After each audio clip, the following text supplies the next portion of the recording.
good morning, everybody. Very warm welcome to everybody here. Thank you for joining in. So happy to see many of you here for the webinar on Uhuru 2.0, which is Snehadara's 7-day residential program for neurodiverse adults. In this group of people, we have been joined by parents, caregivers, educators, therapists, many community members, many of the parents who are new to us, many who are old, but all of whom are here with a shared question, which is the question of what after me. And it is a very relevant question. It's an important question that we as a community really grapple with. So over the next hour or so, we will explore why Uhuru 2.0 was created, what happens during the 7-day program, what families have seen and felt during the program which we ran, the 26-day program before this, and how can you be a part of this journey or adapt it within your own contexts. Some simple ground rules. Please keep your mics muted just so that there's less background noise. Whoever the speakers are, we will be spotlighting them so that it's easy for everybody to see them. This session is being recorded. It's also being streamed live on YouTube. If you have any questions or comments or anything like that, feel free to type them into the chat. Somebody from the team will keep looking at it, and either we answer them right then or towards the end. We may take them in towards the end at all. So I think before starting, thank you again, and I would like to just welcome now our founder, executive director, and the brain and the heart behind the Uhuru program, Dr. Gitanjali, to just lead us into the conversation. Thank you, Yashu, and a very good morning to all of you. Before we talk about Uhuru 2.0, before we speak about the programs and possibilities, I actually want to take a moment to pause with all of you who are here. It's a Sunday morning. You could have chosen to be anywhere else, but you chose this. You could have been catching up on a long overdue rest or maybe just Netflix and binge watching, but yet you're all here. So thank you. Maybe you're here with a clear reason in mind. Perhaps you're a parent who's looking for answers, or a practitioner who's looking at supporting neurodiverse children and adults differently. Perhaps you're an educator who's seeking to learn. Maybe you're here for no reason at all, just out of curiosity, or maybe out of care or even just confusion. But whatever be it, it's a beautiful place to begin. Because in this space, we don't really need a reason to belong. We just need to come to the space together. So while the attempt of the webinar is to talk to you about the program offering, but we are here to gather a question that sits quietly in many of our hearts. What after me? It's not a question that's born out of fear. It's a question born out of love, responsibility, of longing. It's a question that parents ask when they lie awake at night. It's a question professionals may ask when they feel limits within the system. It could be a question communities ask when they begin to imagine just new ways of holding each other. And it's this question that actually gave birth to Uhuru. Uhuru is not just a program, it's a response which is a response which births out of the belief that assisted living for neurodiverse adults must be taught just like any other skill. So, just like math, just like swimming, it's a skill that needs structure, safety, and repetition. It's a space where practice replaces panic and rhythm, a certain rhythm of being replaces rigidity. So, wherever you are, whether certain or uncertain this morning, We may be parents of children of various age groups today here on the call. Those who are listening in or maybe watching this later, you've stepped into this conversation, which is bigger than just a curriculum of a program. You've stepped in to a shared inquiry and into this space that we want to hold for you. We'd like to tell you you're not alone. You're allowed to ask, and together we can imagine something different. So, a heartfelt welcome from all of us, and let's begin. What we've also done is we have collated many questions that came in when you submitted the Google form. As I speak with you, the attempt is also to take you and answer some of those questions. But if that is not answered, then there will be time for us to have a dialogue towards the end of the webinar. So, for many of you, I think many of you know of Snehadara, but I don't know how to start anything to do with Snehadara without telling you where it all began. So, before we explore the details of Uhuru 2.0, it's important to understand where this vision actually began for us. Way back in 2012, set up after Sneha, this organization birthed in a modest three-bedroom independent house in Bangalore. We started as a small initiative to provide care and direct care for neurodiverse children, and that has now grown into a movement where thousands of lives across the country and outside have been impacted by. Over the years, we pioneered arts practices for inclusion. We built a semi residential model. We devised many innovations on semi residential models of care. And we believe today we sit fostered in community connections which are rooted in this interdependence. Our direct care work, way back in 2012 to about 2018, 2019, gave birth to various programs. Each program was an answer to a question that a parent might have asked us in the annual parent meeting. So the joke would go that after every annual parent meeting, the team is prepared to say, here, there's a lineup of new programs that we have to roll up. So whether it was our program Sati, which was just to build a buddy for a neurodiverse child.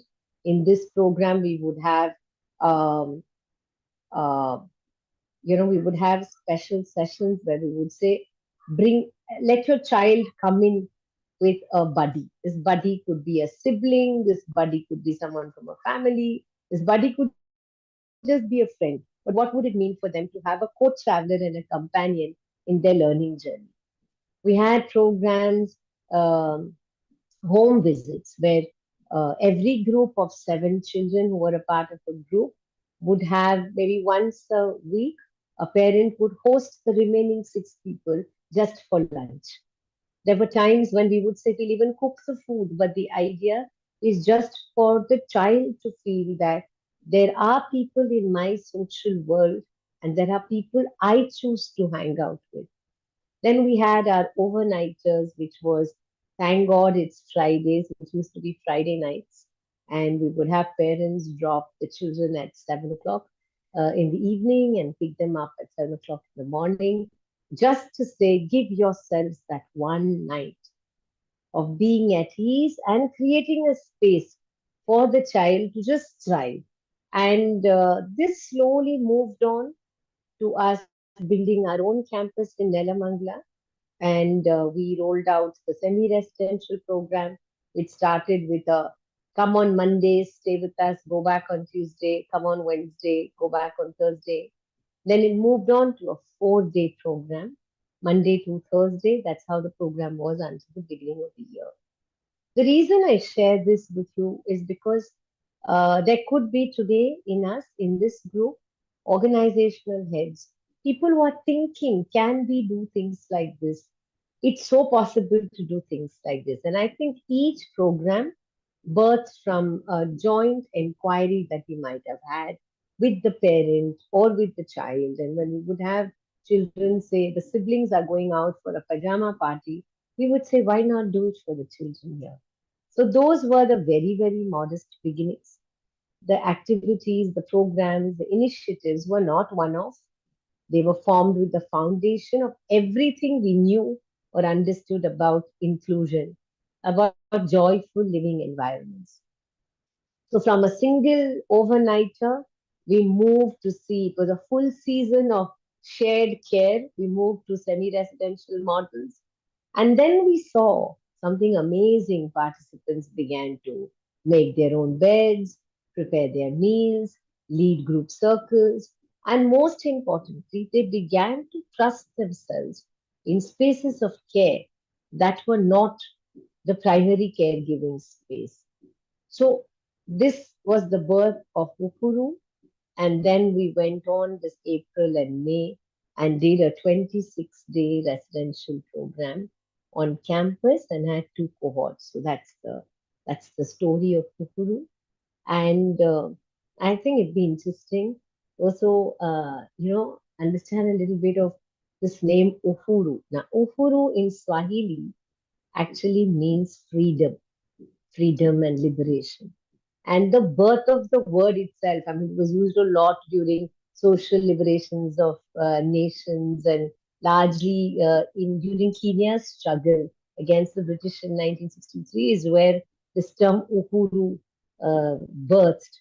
But beyond politics, for us, Uhuru resonates very deeply with personal freedom, representing autonomy, representing empowerment, and the ability to make choices without external constraints.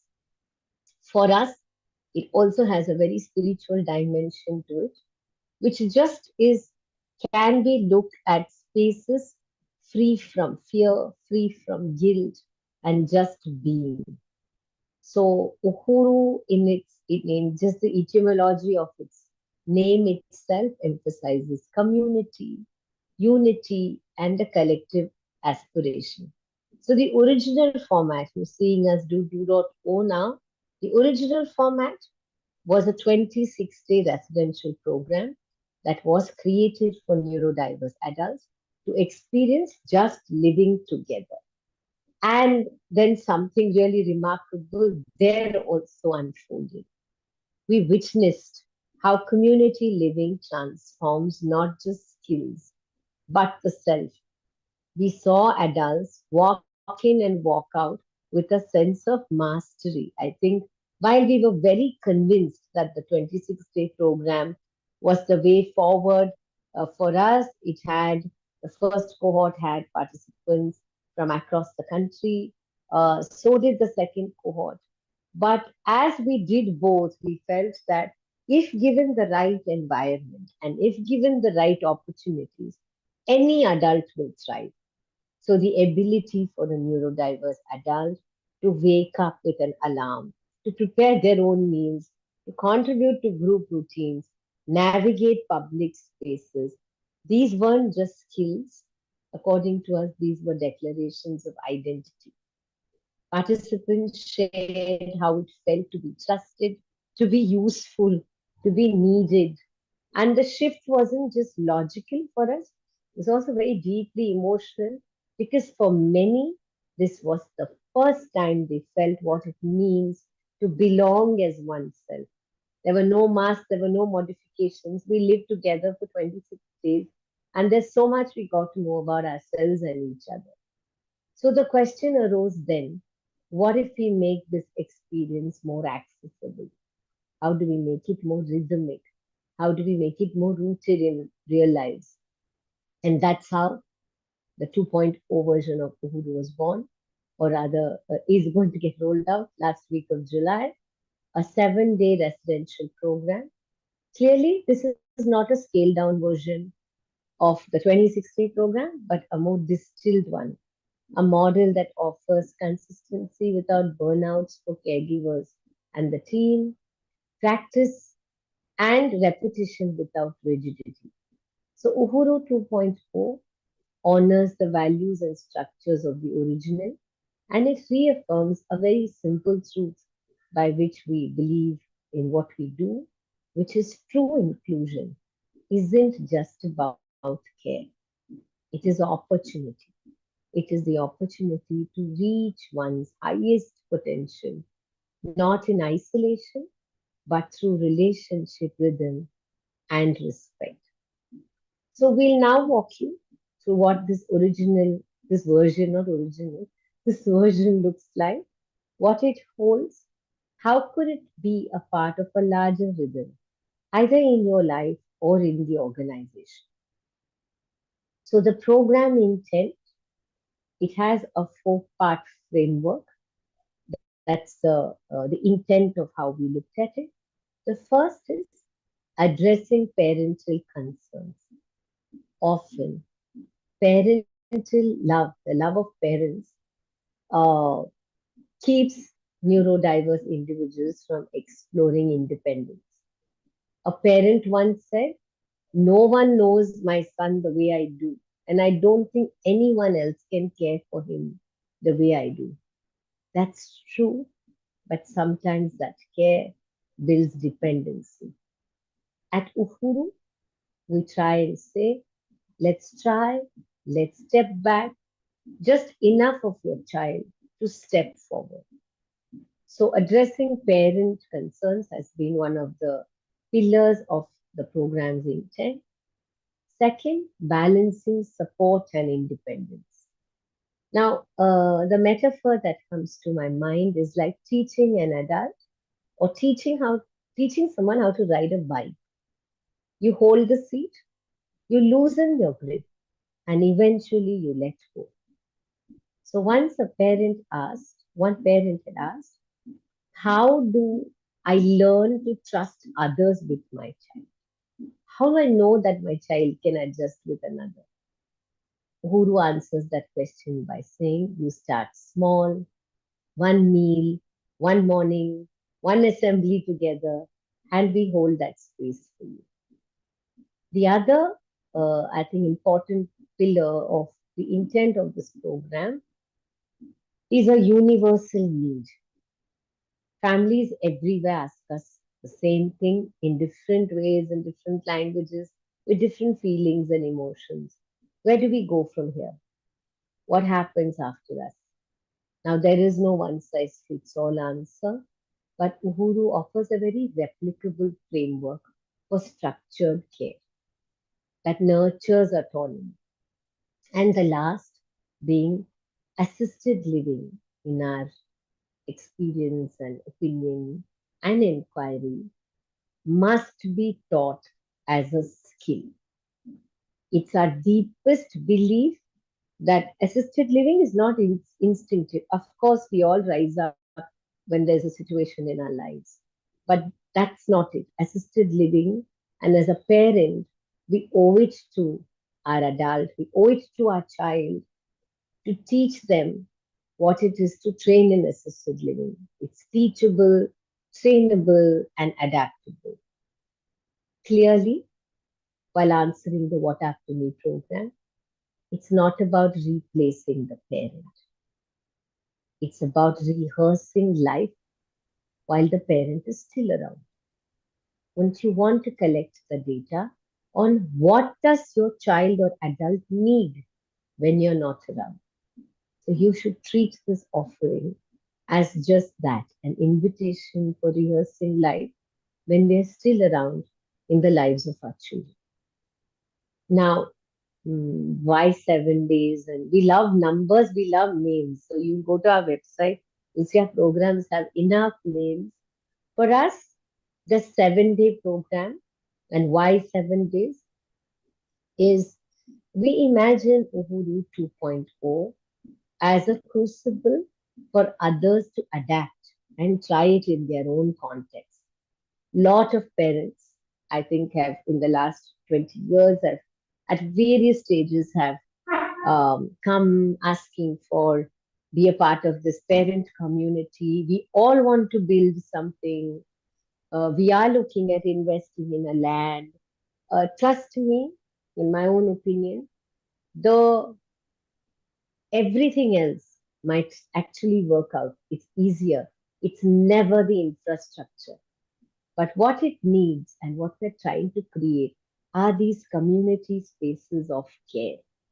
And that requires not an organization like Snehadara alone, but that requires each one of us for whom this question is important to look at a solution that we can for our child or adult when we are very much around.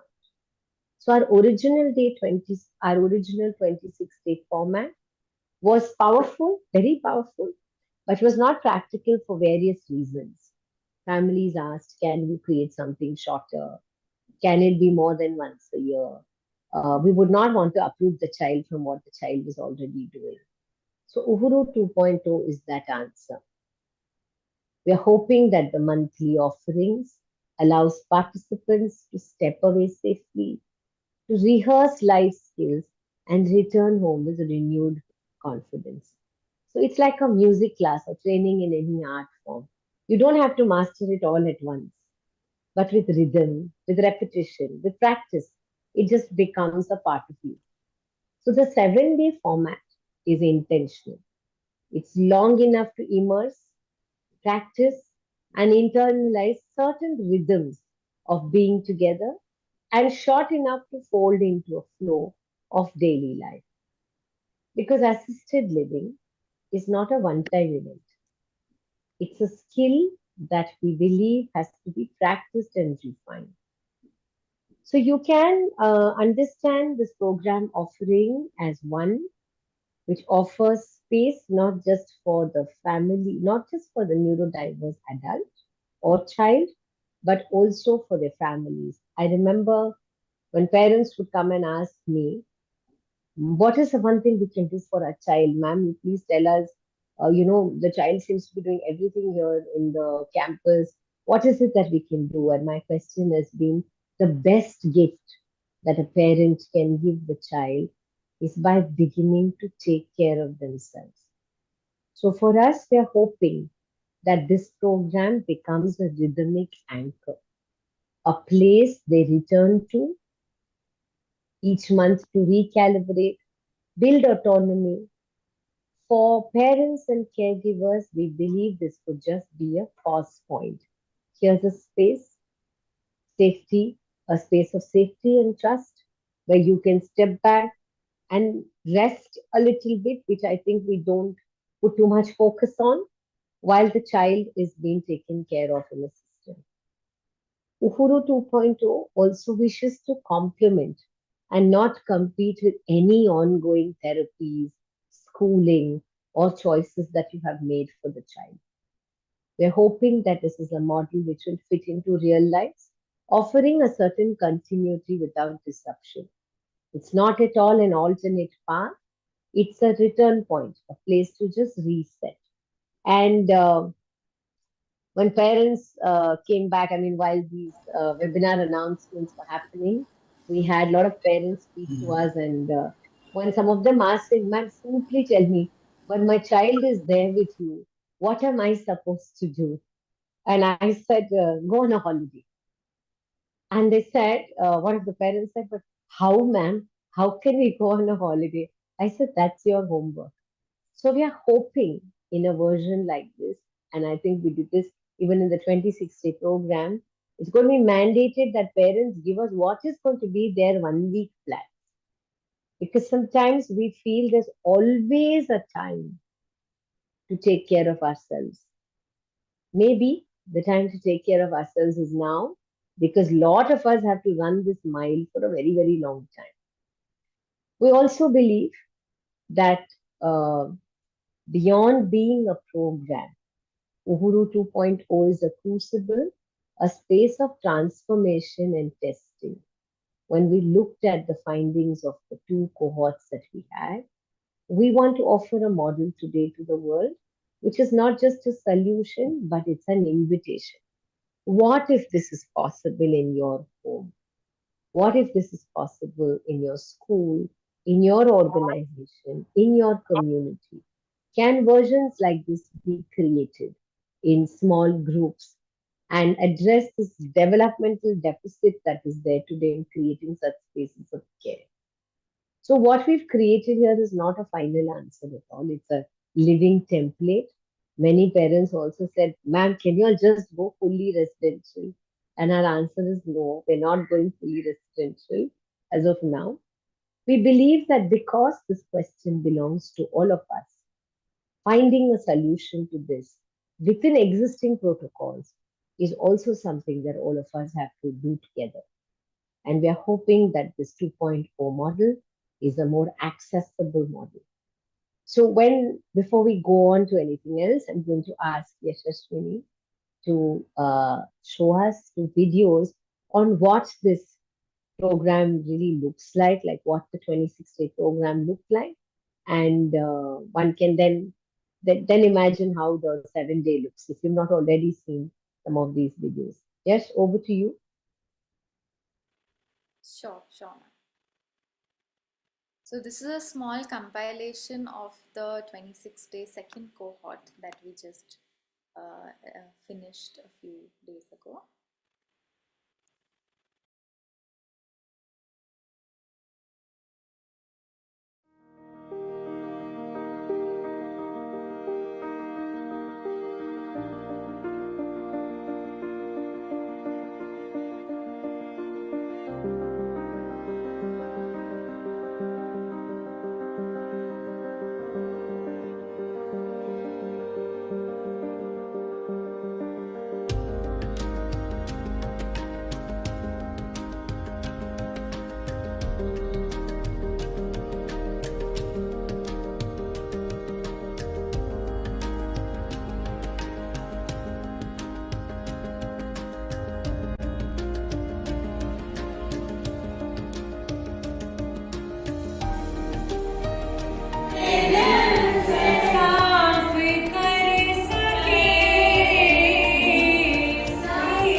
वे गमछे से बार बार everybody पसीना पोछे बार बार पसीना पोछे तो Mimi is also doing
Again say ಏನಿದು?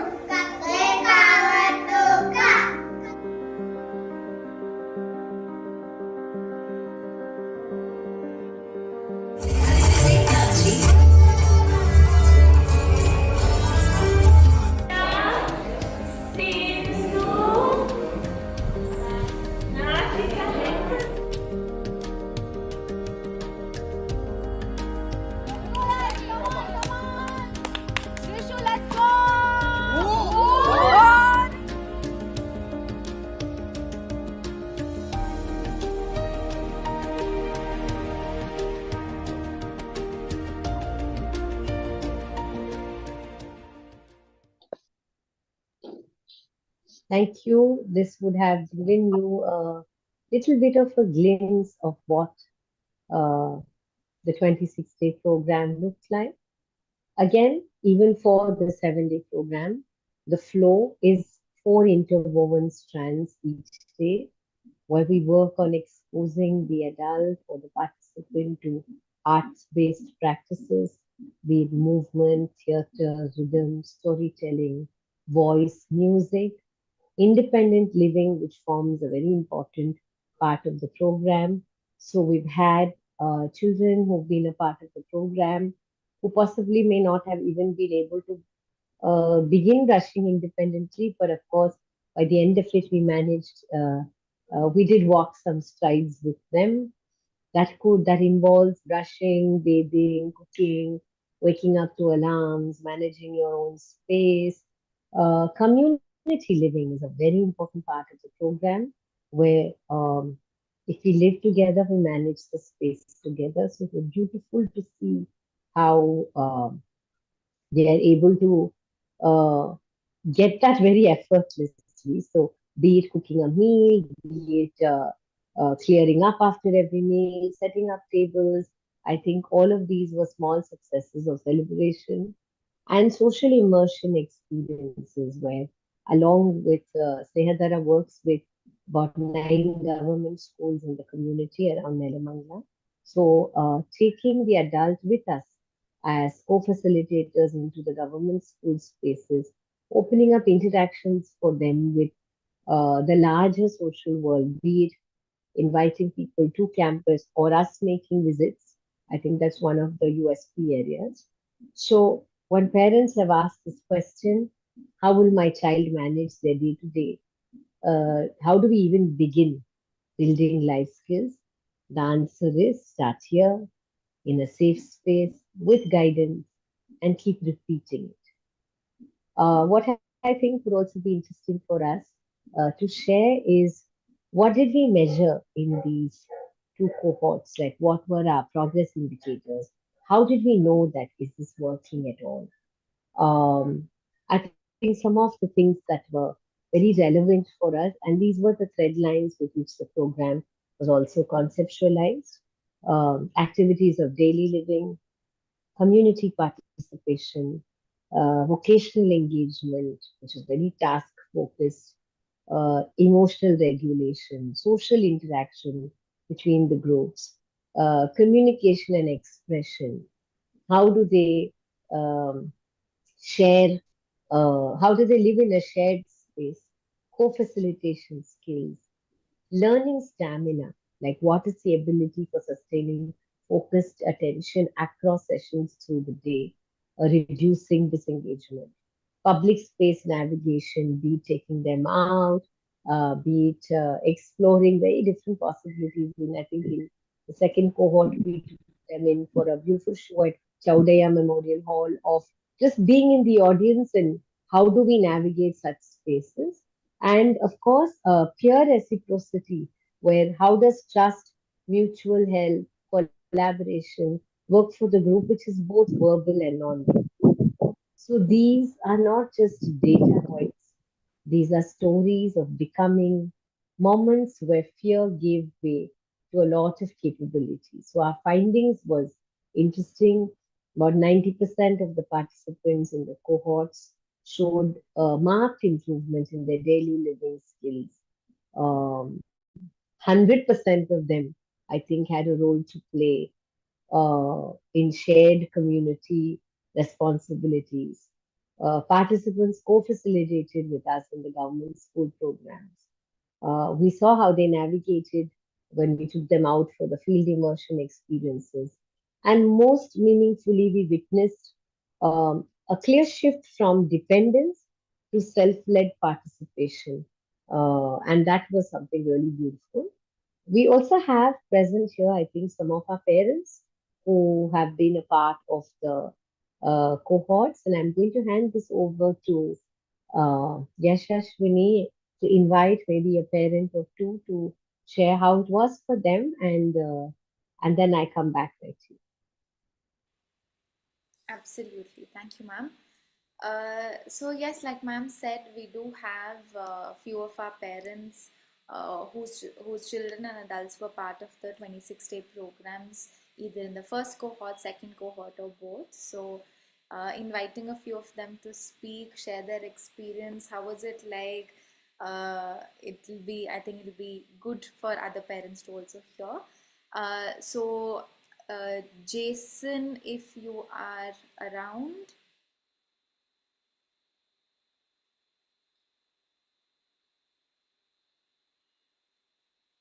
Yeah, hi. Hi, Jason. Hi. Jason is Ahira's father. Ahira was a part of both of our two cohorts. Jason, over to you, if just for you to share your experience of. Okay, I think for me it was a very reassured experience.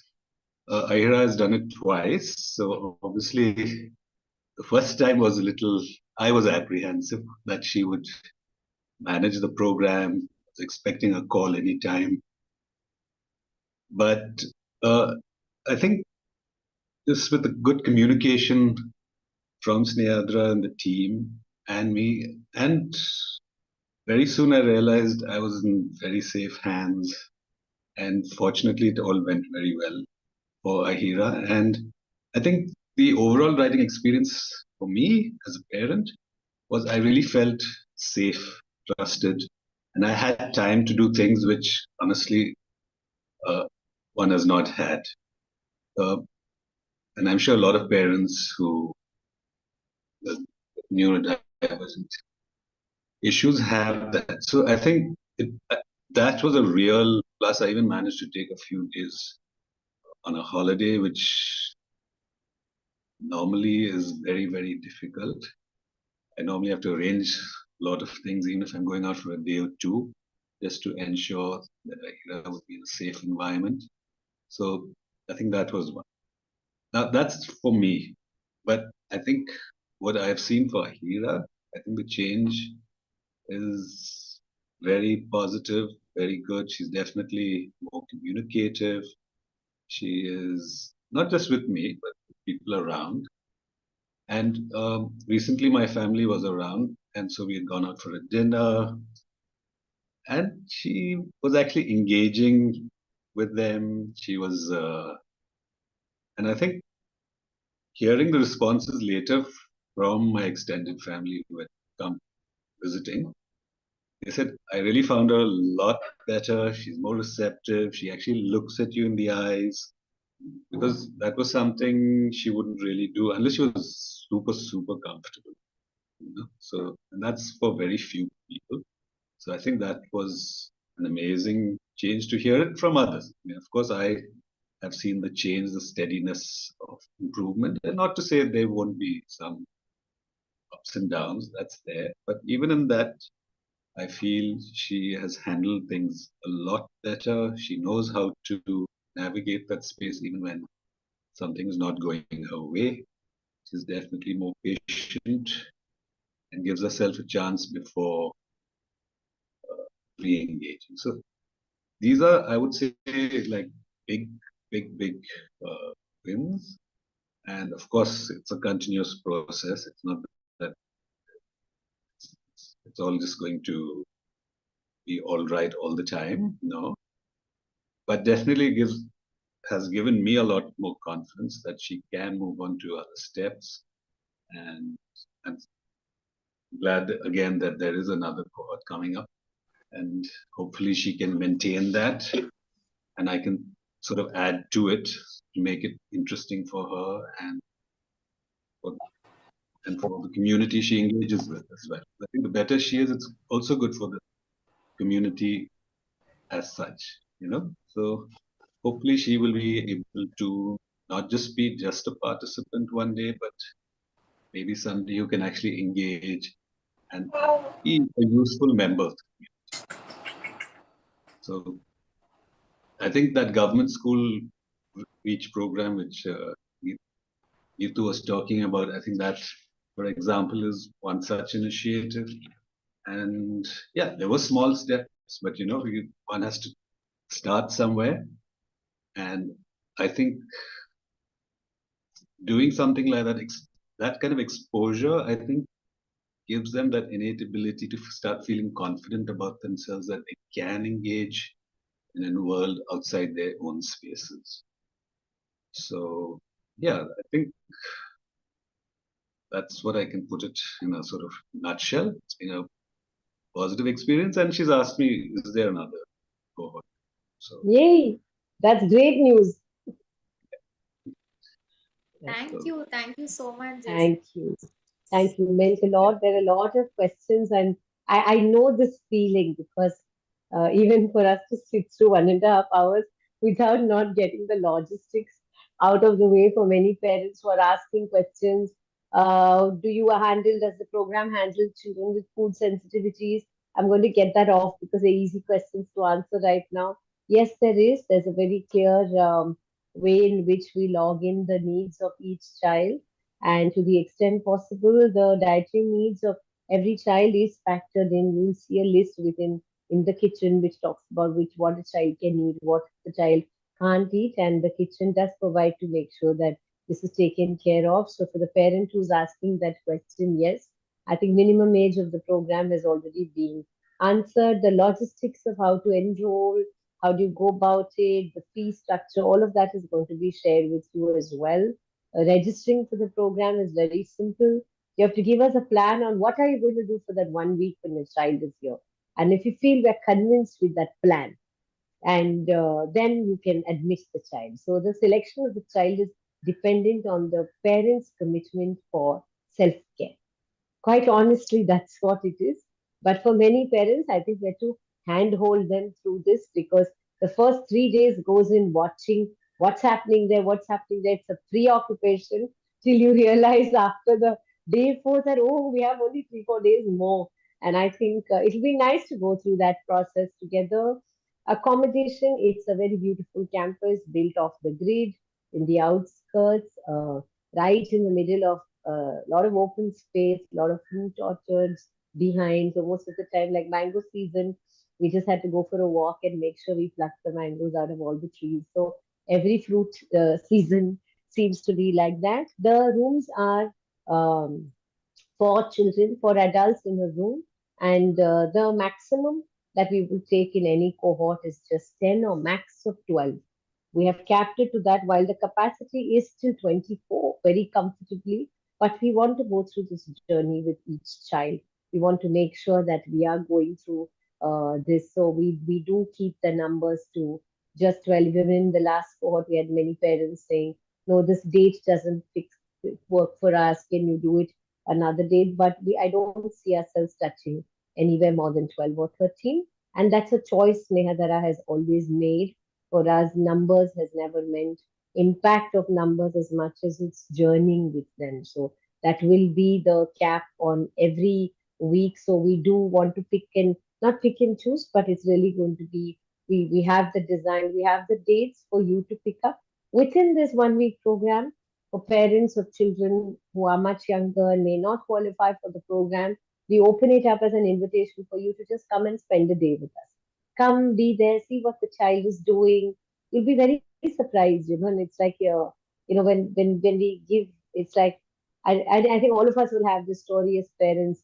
We see our children behaving very well in another person's house. Honestly, that's what we want because when we are not around, it's another person's house anyways. So as long as you're behaving well in another person's house, I don't think we have to worry. It's as simple, that the program is as hard as that. It's just that if we know that data, it's like We know in T20 matches or the Indian cricket team now, of course, the trend has changed. We perform best under stress, but we don't have to perform best under stress. We just have to make sure that we're opening up these environments for the children. So, can we see the campus before enrolling with prior intimation? Yes, you can.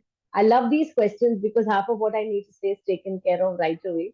Then maybe we can open it up for a conversation. Yes, we invite you to actually come and see the space, meet us, speak to the parents who've been a part of the program, and we would be there in the space for you to just come and see the space and do your own due diligence. For all you know, we may just be good talkers. Please come, experience it yourself, because spaces like ours will thrive only if each one of you nurture this. And like I said, this is everybody's question.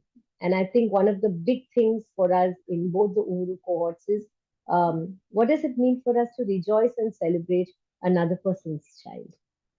I think that is something as a parent group, our group has really evolved, because I remember when we would share photographs initially in the WhatsApp parent group, we'd have parents say, my child's only 2 photos are there, another child, some 8 photos are there, which means this child is not doing anything.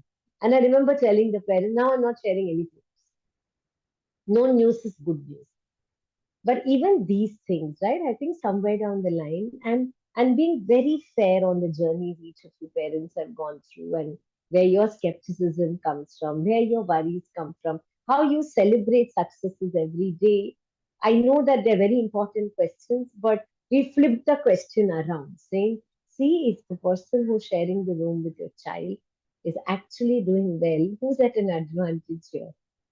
Your child, because the buddy here is there to buddy them to the fullest. So I think it's been quite an interesting sign up. See, all these parents will tell you only the nice things, because we've almost tipped them off to say nice things about the program. But it's a journey that we have to make as a parent. The journey we just have to make. I can't overemphasize the need to have a community where you can just do nothing and just chill. It's okay. It's okay to say, oh, I'm tired. It's okay to say, I don't know what to do. It's okay to say, I tried everything else. But the minute we can reach that level of safety, then we are truly present to the questions which are really real for each one of us. Regarding diet, can parents accompany the child in the camp if needed? No, no, no. Parents cannot accompany the child. It's not a camp. It clearly can't. And I know the parent who's asking this question, Monideepa Day, as the name is reading here. I know what this answer is going to do to you, but no, the parent doesn't need to. I maintain it with the parents.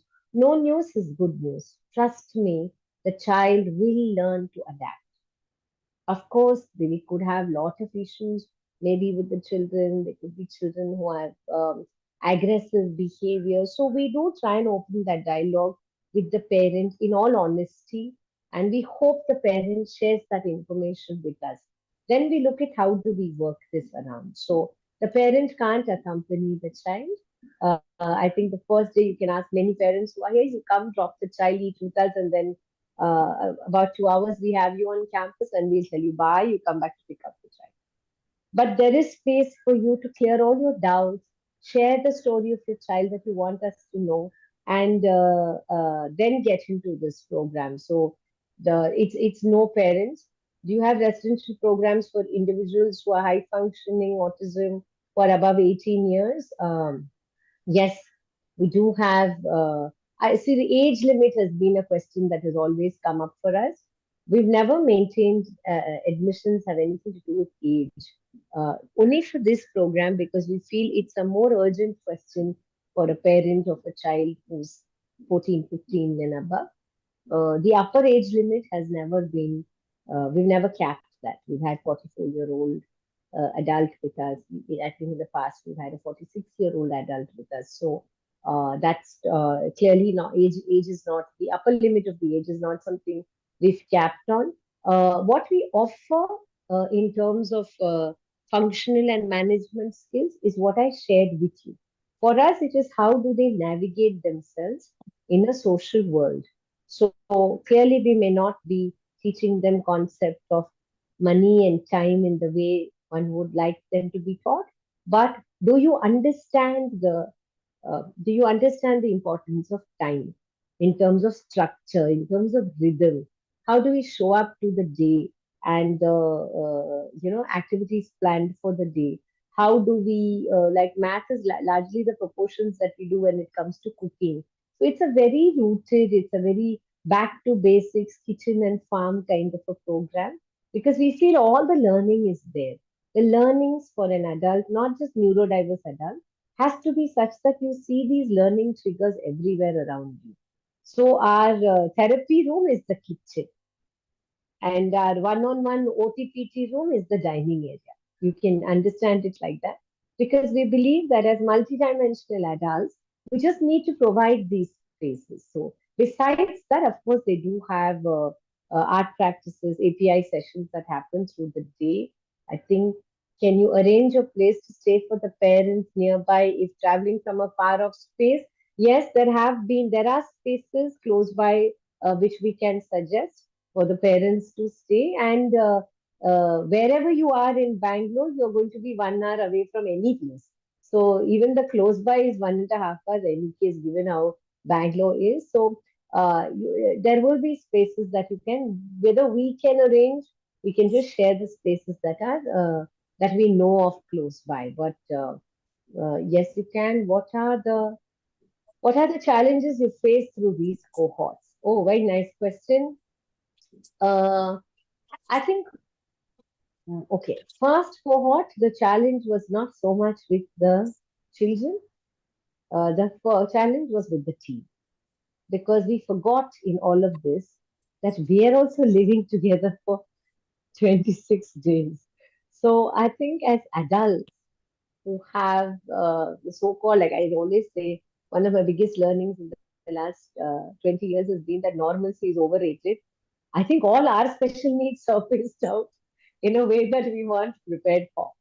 But then we course corrected quite quickly because for us it was, not to get this wrong because every day you have access to daily documentation. There are Google Sheets. Like we're very live in terms of, taking the parents along. So I think the biggest challenge was for us to say in models like this because we didn't have a precedence to this. Uh, I think that was a big thing for us to say how does the team work, how do we kind of optimize the resources that we have, how do many of us not remind each other and still all of us miss out on things. I think all our SOPs, which I thought were very well crafted, went in for quite a churn. I think first 2 weeks was quite something. It took us some time to get footing, but then I think when we realized that this program is as much about us as it is about the adult, then I think things changed for us. So that I think was was a challenge.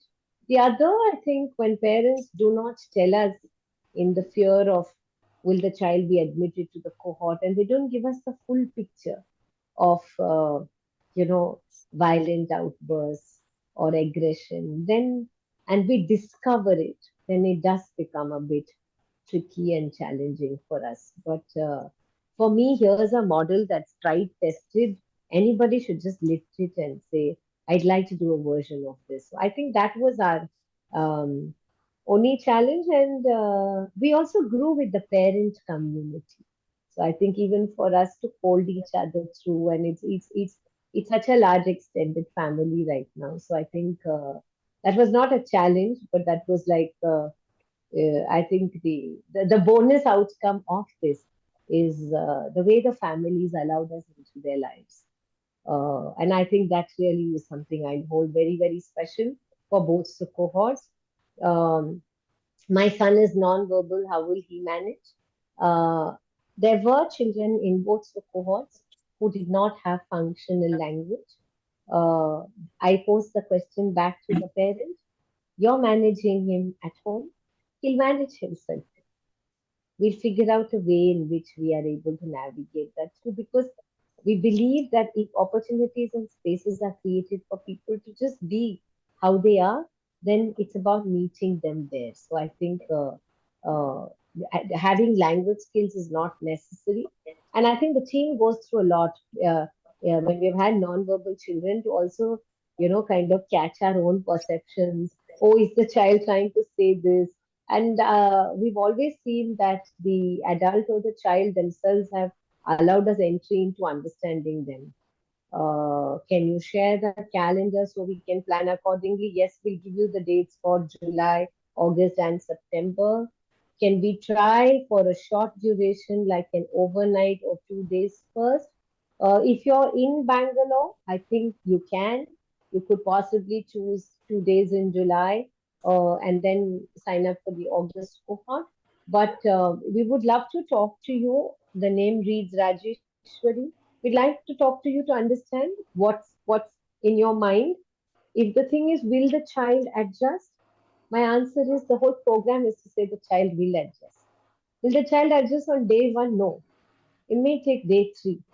So we would like to talk to you to see what's the best way to do that. Have you got a branch in Arikere also? Any programs conducted? Arikere is our registered office address. We do have one-on-one sessions that happen only on Fridays with a focus on djembe and working with rhythm and art forms for a few children. But no, we do not have a branch in the city. Age limit, ma'am, I've answered that. 15 plus is the age limit. It's 15 plus. Yeah, I think Palak has answered. The structure that you provide at the cohort, is it possible for parents to replicate at home? Actually, we got the idea of the cohort only from a structure we thought parents should be doing at home. So, yes, you can practice the structure. In fact, we often hear parents say, no, we never knew that the child could do something like this. It could be basic things like setting up the table, clearing up, washing dishes after food, planning the day, showing up on time. In microcosmic versions, yes, the structure can be followed. In fact, this should give you data points that allows you to plan the what you want for the child. So I'm not sure if you can replicate the structure, but yes, if we have a shared understanding on what is your goal back at home for the child, when it comes to independent living, well, then we can definitely sit down and talk to you and drop something that would work. Seizure disorder with medication, whether you can handle. We do have children who have seizures. There's a very clear medical emergency protocol and SOP in place. We take down the list of medicines that the parent submits a fitness certificate. The medicines are administered based on what is already happening for the child. So, yes, we expect parents to only tell us how that needs to be managed, then we could. Least independent in ADL, we'll get there. I mean, we're never expecting that they have to come being able to do all of it. If they could do it, they'd not come to us at all. I think we make small, small steps. See, for a child who may not even know that it's time to brush their teeth, and a child who actually brushes their teeth but can help another one, it's a spectrum when it comes to their ability levels. And we'd like to meet each child at their ability level. How many rooms you are having in campus? There are 6 rooms that can occupy 24 children on campus very comfortably. That's answered already. I think I've answered some of the questions. We'll keep the questions going. The practical information that may be useful for all of us. The campus is in Nelamangala. The duration of the cohort is 7 days. We're not looking at a group size of uh, 12 to 15 maximum now because the stay is shorter. The caregiver option, if you have a caregiver who is taking care of the child based on the needs of the child, and you want the caregiver to go through a training program with us, then there is an option of doing that parallelly. When I mean caregiver, I mean caretaker, who's not you. So that's also an option that we do have, and we may open it up to not more than 2 or 3 people who you feel should undergo that training, where they could be a part of the group itself, taking on to multiple not just supporting the adult, but also understanding ways at which they can. Assuming that there would be sponsors from adults from less privileged strata of society, do we see a level playing ground for some of these adults from less privileged sections who could join the cohort? It's a beautiful question. Our funding philosophy works on a very sliding scale, and it is with the focus on people who may not be able to. There should be opportunity for everyone, and we've had very generous parents who have picked up the cost of supporting or part supporting another child. The idea of a community like this in every format is to say there is a space for micro charity for all of us to huddle together. So, yes, to answer your question, we open it up. In fact, you'll see this in all our application forms as well.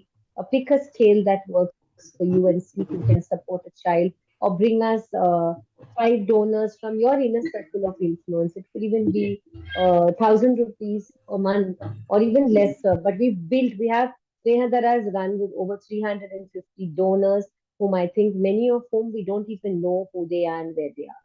So I think for us, the whole idea is that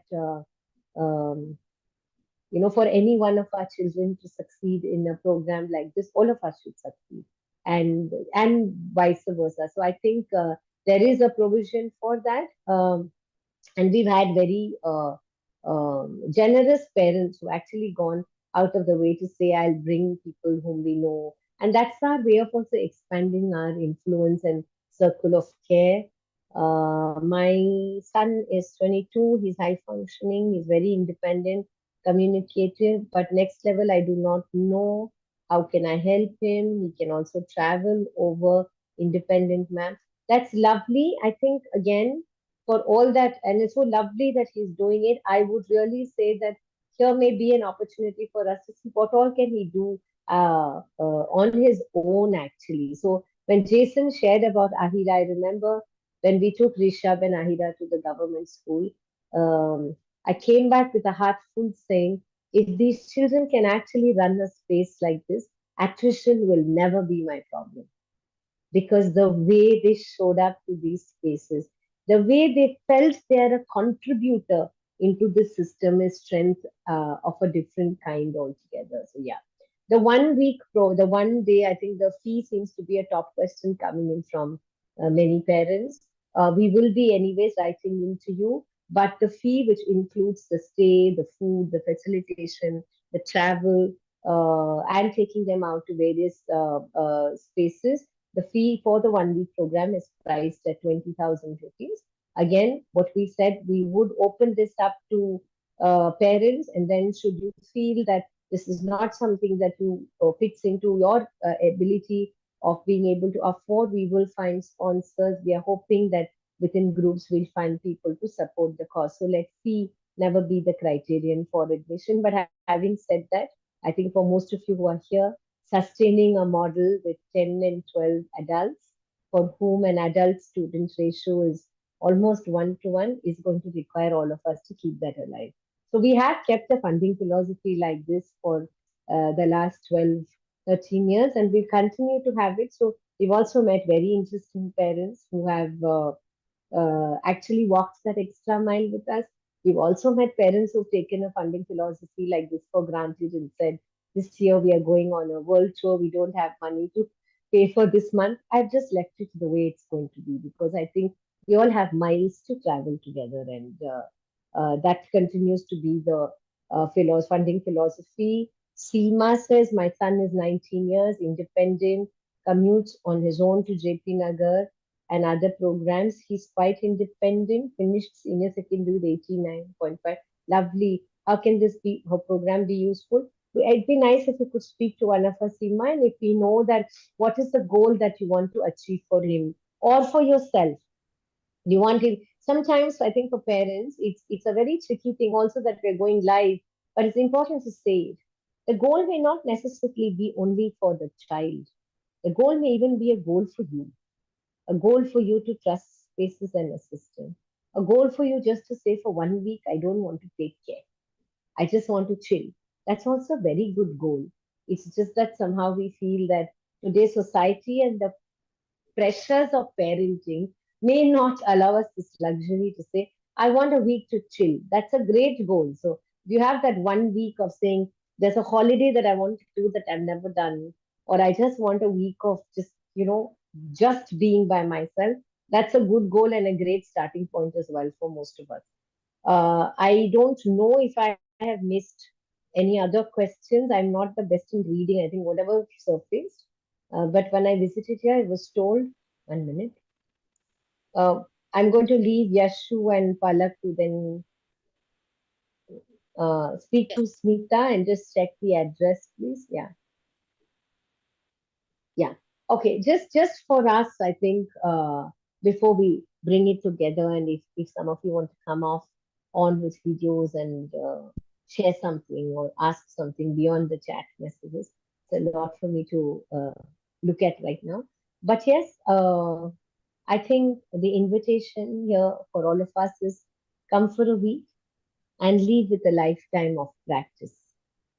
So whether you are someone who needs a break, a reprieve from constant caregiving, or for others, it could just be a mirror to show or to learn or to see how much their child can do when trusted.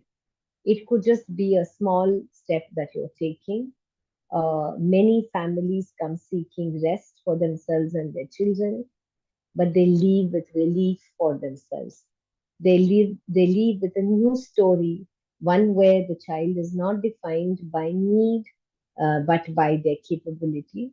So we're just hoping for organizational heads today who are here, people who are here who are aspiring to start an organization of their own. There is something in this for all inclusion champions.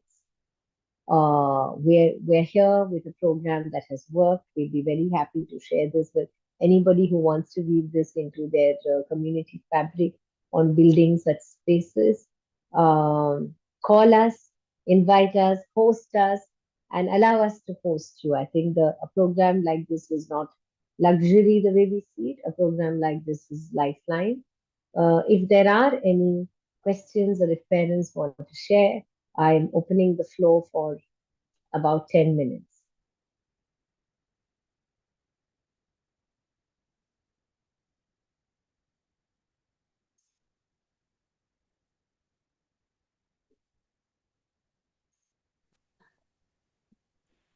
Hi.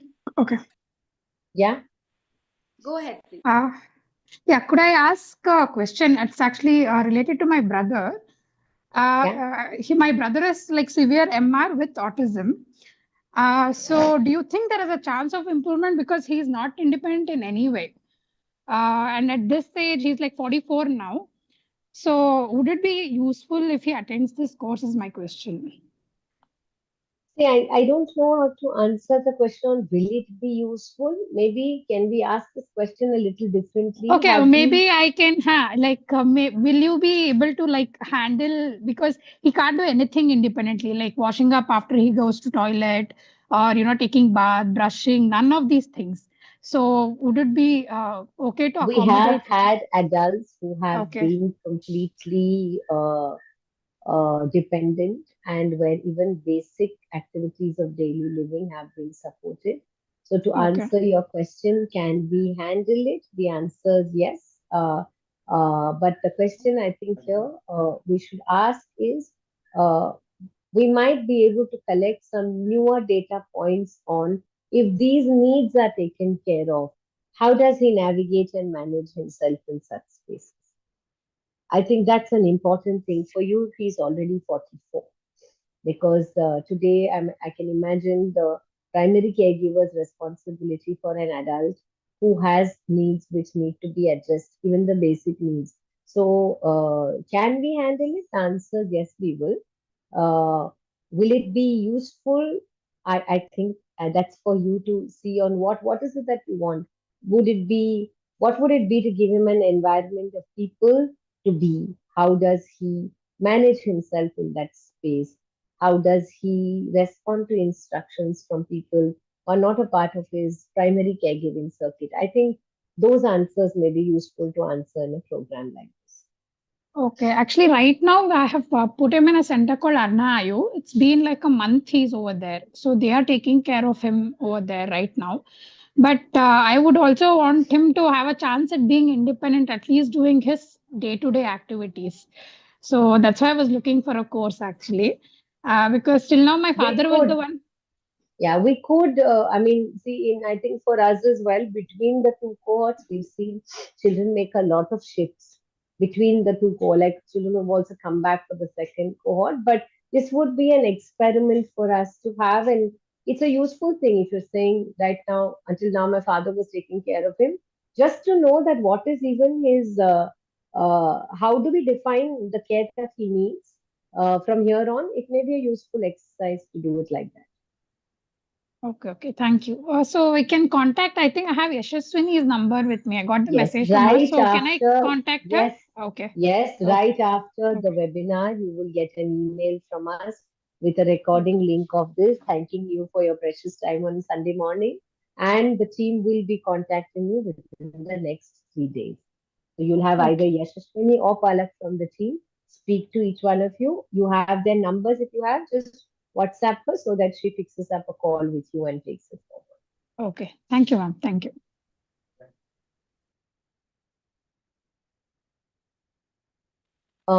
Any other questions? Ma'am, there are a few questions that have come in the chat. Next few, 1 minute. Rekha is asking a question. Thank you for initiating Uhuru initiative. Thank you. I'm sure my daughter will benefit. She has mild autism, mild MR, but independent. Travels on her own, booking Ola, but money management is an issue. Social skills and in a group as well as listening skills is where she lacks. I think she will really benefit from this program. Lovely to know that she can do things like booking an Ola and managing her travel. I think the whole idea here would be how does one, expand their social world, and you'll be really surprised with those. I mean, we have so many anecdotes that has happened because we've been in the residential format since a Monday to Thursday program started the year of COVID 2020, and the cohorts are just a recent feature of April, May, and June. But it's beautiful to see how they find their ways of uh, finding a buddy, companioning together, and moving as a group. So we're looking forward, Rekha, to see if this resonates and we can have your daughter here. Can you share the routine a child will follow at a cohort? Yes, after you register, you will, I mean, during the conversations, if you choose to apply for the cohort, the team will be ready with an intent note which is already there on what does the day look like, what's the typical structure, what can you expect as well. That will be shared with you. Can special diet needs be addressed? Yes, Priya, it can be addressed. That question has also been addressed before. Anyone else would like to speak, would like to share?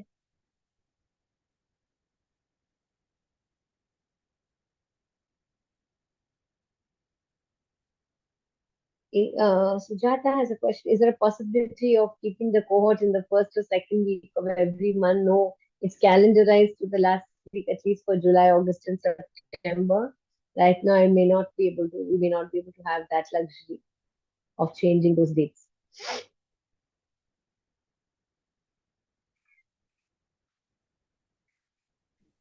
So let me, my name is Alex. Let me share. One second. Just hold on. My maid is put in. So let me share a few of my experiences with this thing. I think Snehadara comes with a tremendous amount of compassion for the child or the adult. I mean, that's my experience over the years with them. And I know many of us as parents have a lot of fears. And one of the greatest fears is can the children become more independent? And I think this is more our fears than the child fear because, or the adult fear, because from my experience in Sneha, and I've seen even this 26 days quote, and of course, my daughter Naina, who is there, if you can see her, okay, I don't know where she can see her, she's very happy to be there. Yeah, so basically is that it has made a tremendous difference. I mean, she has been with Neodara for many years. We are now in Goa. And it's made a tremendous difference in terms of independence in some sense. Many of the things that she would not comply with, like, brushing her teeth and all that thing, now she comes quite easily to brush her teeth. Still needs support. Made a tremendous difference in terms of even going to public spaces, because spaces which was not known to her before, she would, hesitate to get out of the car. So I'm saying this, some of these things that we have about our child is, or our adult, is a limitations that we have put upon themselves. For my experience, I think it's good to sometimes let go, and have and you will see the difference. So it's been a tremendous change in her. And I believe that for many parents, um, it is our fears at this thing. If you need to anytime understand your fears, I'm trying my best to get more parents from Goa. We are actually building, in a project to have a residential place. And I keep telling them the infrastructure, finances are the least of the problems.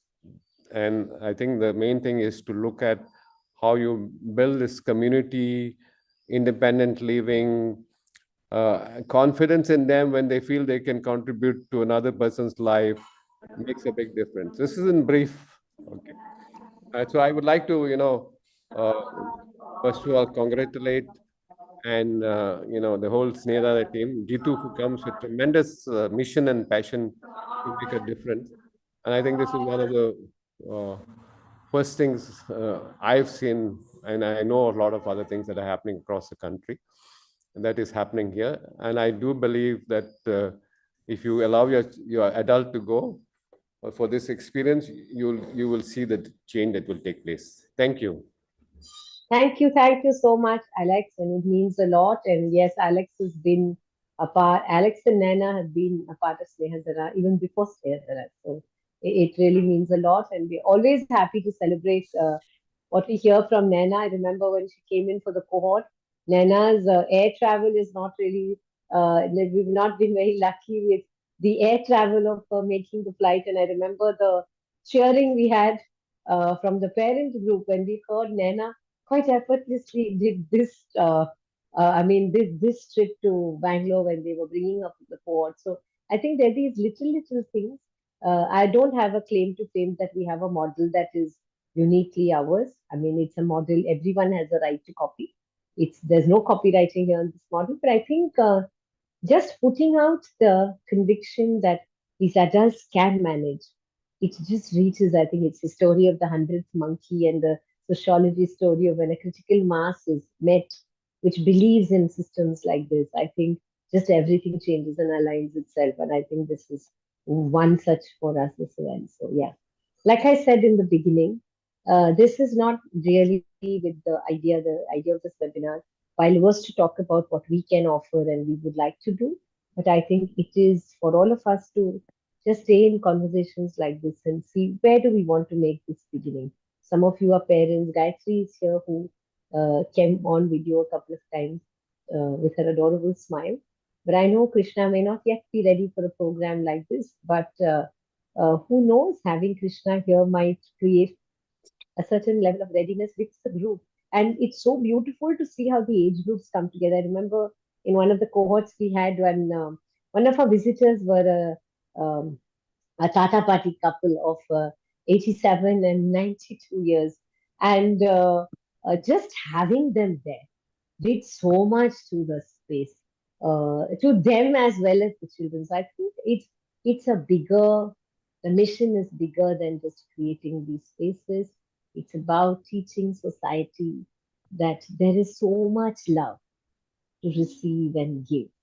It's about being that circle of compassion. And I think that's the inquiry. Incidental to that is this program, and this is what we know, what we can offer. But I just feel that there's so much love that each one of you parents have within you. There's so much you've gone through. As a parental journey, I'm a parent myself of two girls, and I just sometimes there are days I've woken up saying, I think I'm here with my mother right now, and I remember telling her last night, saying, Mama, I don't know why we decide to have children. I mean, it was like, why? It was like, there are days when it's like, and there are days when you feel like, oh, yes, you got it all. But I mean, I'm so glad that there are days like this because each day is a day of inquiry and learning and huddling each other together. And I think that it's just that because I feel if we let love come in and if we learn to give love, then everything else will just happen. I think inclusion will just automatically happen, and I'd like to believe that this compassion is present in all of us. We just got busy. Life happened, so we forgot to love. And Uhuru is an invitation to be now. While life is happening, can we do a little bit of this? So, dearest ones who've been present today, let Uhuru be your anchor. It's not the end of any journey. It's an anchor. It's not something heavy to carry. It's something steady that we can return to. Whatever Uhuru means to you. In Swahili, it means freedom to be. So every time you drift into worry, confusion, exhaustion, go back to Uhuru. Go back to what Uhuru would mean to you, what the word Uhuru means to you. Every time your child needs a space to reconnect with routine and rhythm, you know where to come back to.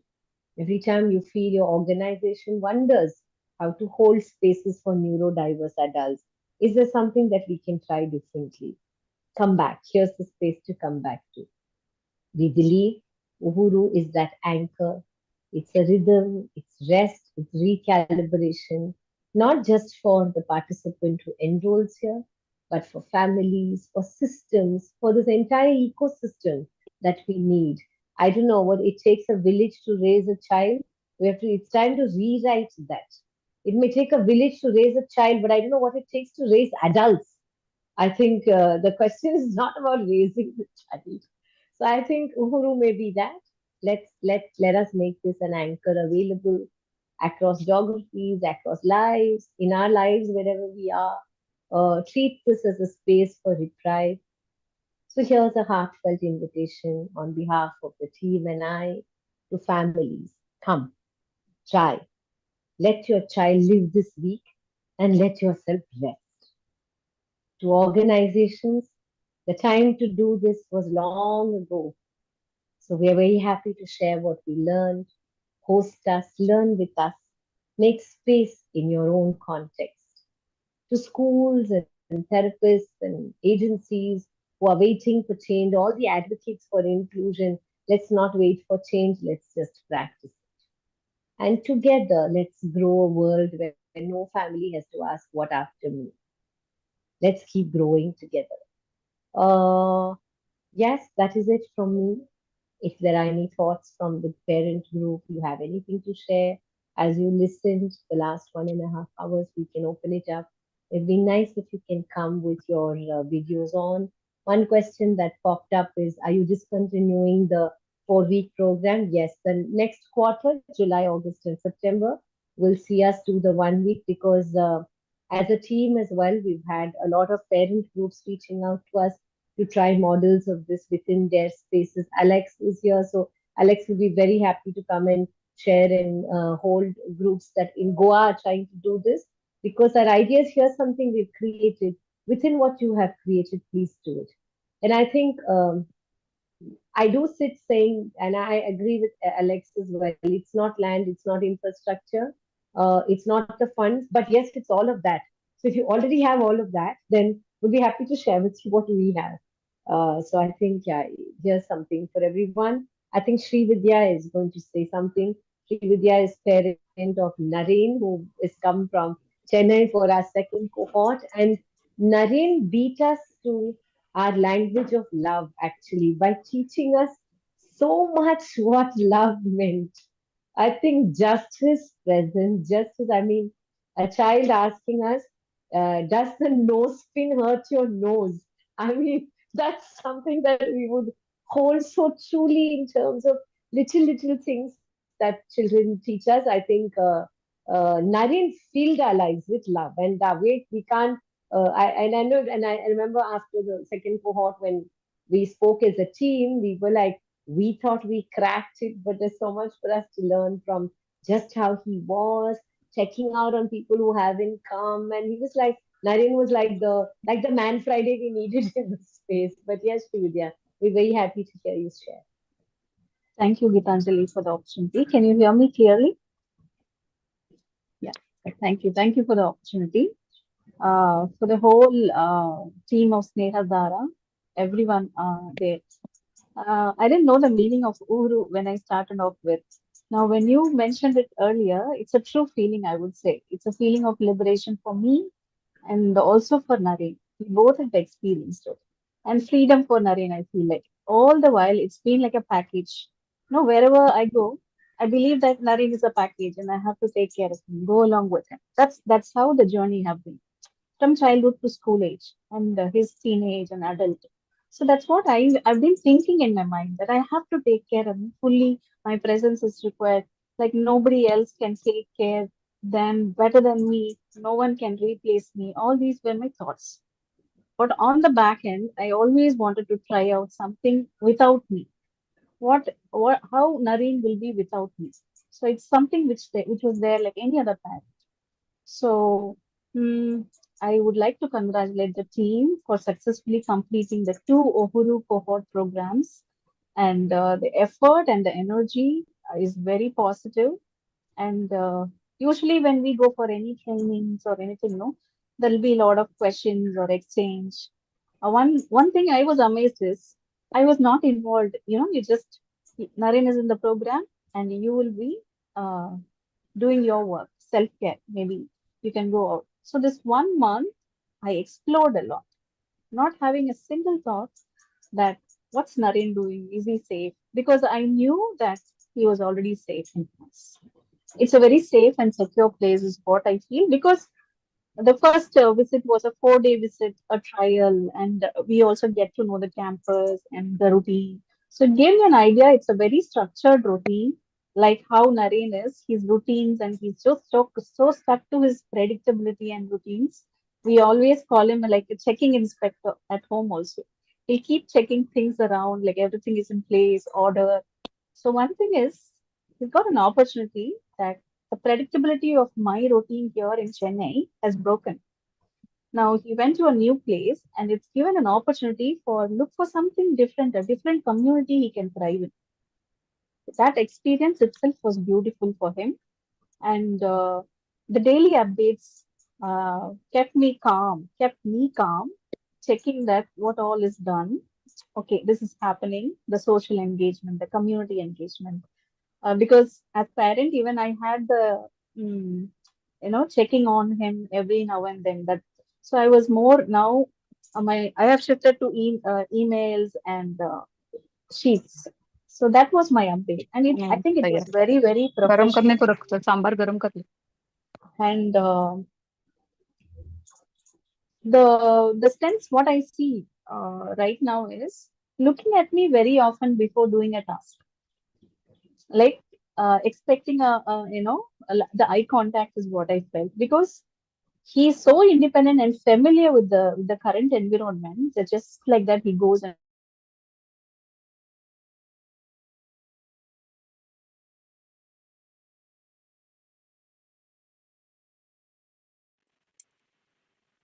I think, Our yeah. network, yeah, no? Yeah, yeah. Till I think she comes back. Maybe one of you can WhatsApp her. I see Mukund would like to speak, and so does Sujata. So yes, over to you both.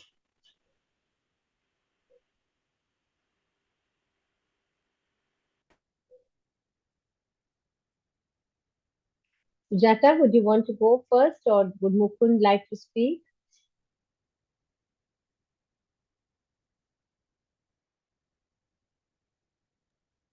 Yeah, hello Gitu.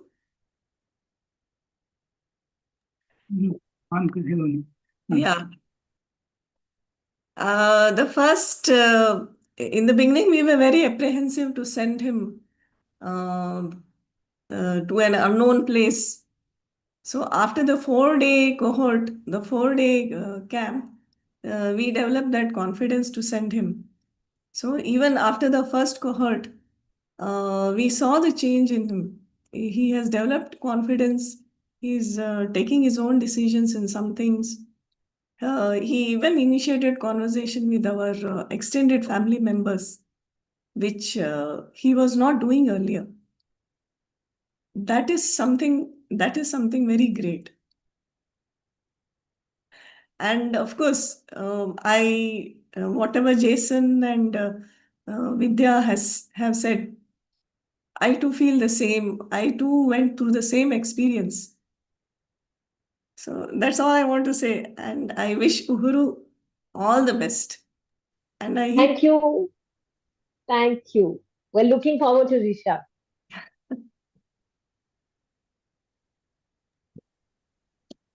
Yes, Hello, Mukund. everybody. How are you? Good, good, Mukund. Yeah. Um, I want to really express my gratitude and happiness at this program. And one major change that I found in Radhika was she has become very, very expressive, very vocal. And one of I mean, your word is very important here, I feel. You said Uhuru. Uhuru is freedom. And through freedom comes the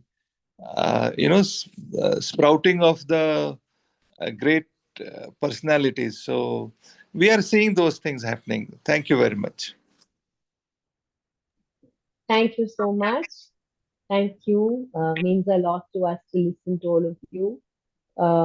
If there aren't any questions, I'd like to just have us bring this to a closure, quite cognizant of the fact that it's a Sunday morning. So it'd be nice if some of you can come with your videos on. We'll get to see you. Right after this, we would have the team email you, and I think over the next 2-3 days. Hi, Lakshmi. Over the next 2-3 days, we will be in touch with you. You have our contact details. We're looking forward to uh, welcoming you. We're looking forward to seeing what lies ahead here for all of us together. And yeah, we look forward to hosting all of you on campus. Let us know when you want to come by. If you're in an organization that just needs a space to come and retreat with your teams, this is a great space. And lots of love to each one of us, and looking forward to expanding our community and family. And yes, thank you. Thank you so much. And thank you to Palak and Yashashwini, who have really worked behind the scenes very hard when we are on a team 3-day break to pull this through. And when I tried saying, let's do it a little later, they were very insistent. It has to be Sunday morning. So I think, yeah, these are like when somebody asks me challenges of the Uhuru program is the employees exploit the employer on a non-working Sunday. These are the challenges I face, but what a beautiful challenge. And thank you so much to all the parents who spoke, to all of you who were listening and didn't speak. And lots of love, and see you soon. Stay connected with us. Thank you. Thank you so much, everybody. Have a great Sunday. Bye. Thank you, everyone. Thank you. Take care.